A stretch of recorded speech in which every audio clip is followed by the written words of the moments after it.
অর্ঘ্য সেন বললেই রবীন্দ্রসঙ্গীতই কানে বাজে আমাদের। বাংলাদেশের খুলনা জেলার দৌলতপুর গ্রাম থেকে যাঁর উঠে আসা, কলকাতা যখন পৌঁছলেন সেটা 1948 সাল। গান শেখার প্রবল ইচ্ছে তার সঙ্গে সুর তাল লয়ের পরিচয় করিয়েছিল ওপার বাংলা থাকতেই। কলকাতায় এসে তখন সেই ইচ্ছে চারা মহিরোহ। এদিক সেদিক ঘুরতে ঘুরতে পৌঁছে গেলেন দেবব্রত বিশ্বাসের কাছে। তারপর শুধুই এগিয়ে চলা। এখনো সেই সুর তার কণ্ঠে ততটাই সরব যতটা গভীর ফেলে আসা সময়ের স্মৃতি। ক্লাস 10-এর শেষ দিকে অশোক তরু বন্দ্যোপাধ্যায় শান্তিনিকেতন থেকে এসে কলকাতায় ক্লাস খুললেন।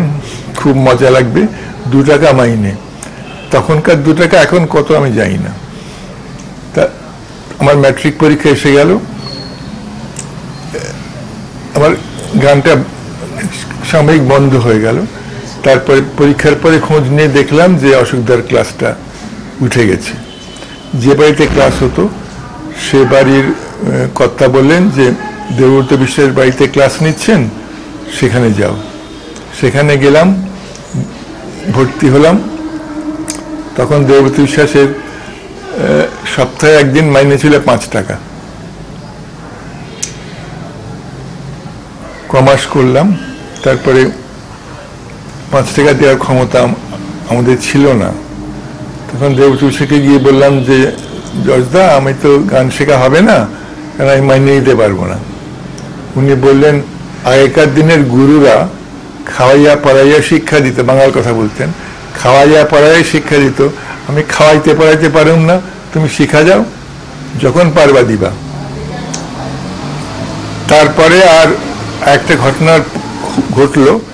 তারপরে আর আমি কোনোদিনও চাকরি করার পরেও আমি টাকার কথা বলতে পারিনি। 61-এ প্রথম রেকর্ড আমার ছিন্ন পাতা সাজাই তরণী, জানেন? ছিন্ন পাতার সাজাই তরণী, একা একা করে খেলা, আনমনা যেন দিক বালিকার, আনমনা যেন দিক বালিকার, ভাসানো মেঘের ভেলা, ছিন্ন পাতার সাজাই তরণী, একা একা করে খেলা। তারপরের বছর ঋতু গুহর সঙ্গে ডুয়েট। তারপরে HMV-তে ঢুকলাম, সেই থেকে HMV-তেই। তারপরে বেশ কয়েক বছর পরে HMV বলল যে পুরুষ কণ্ঠে অতুল প্রসাদ শিল্পী নেই। তখনও আমাকে রজনীকান্তের দৌহিত্র দিলীপ রায়ের কাছে পাঠালেন। সেই থেকে দিলীপদার কাছে শিখতে শুরু করি, অতুল প্রসাদ, রজনীকান্ত, DL রায়। এর মাঝে আবার মঞ্জু গুপ্ত কাছে শিখতে থাকি, দিলীপ রায়ের গান, DL রায়ের গান। তারপরে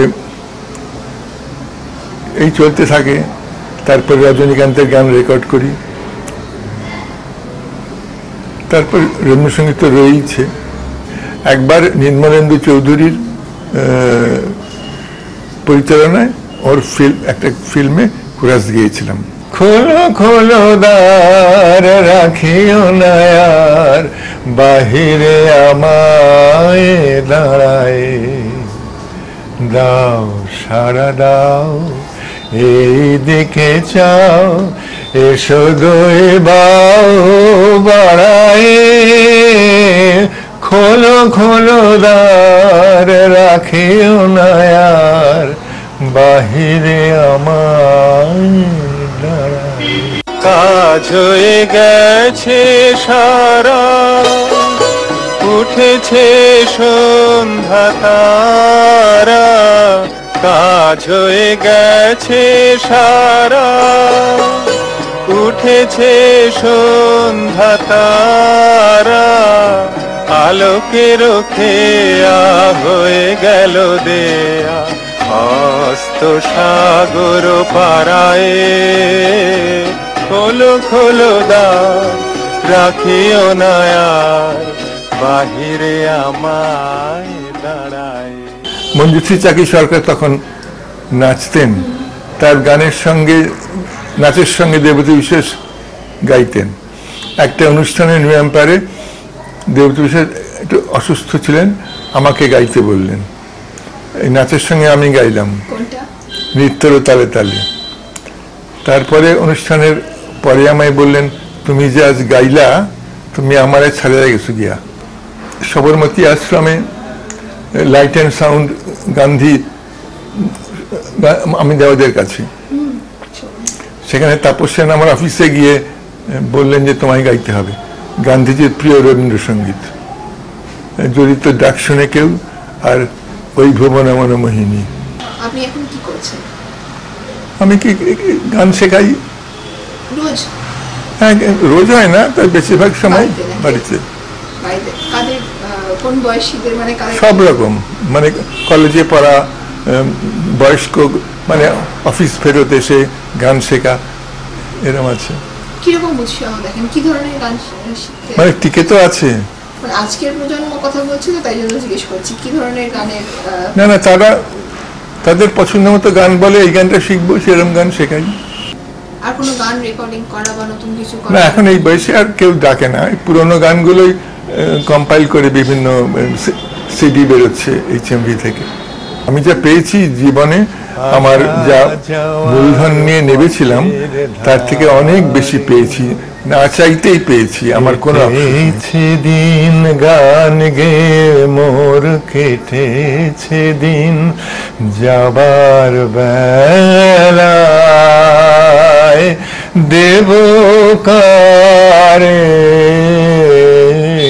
যাবার বেলায় দেব কারে বুকের কাছে বাজলো যে বিন আসা যাওয়ার পথের ধারে।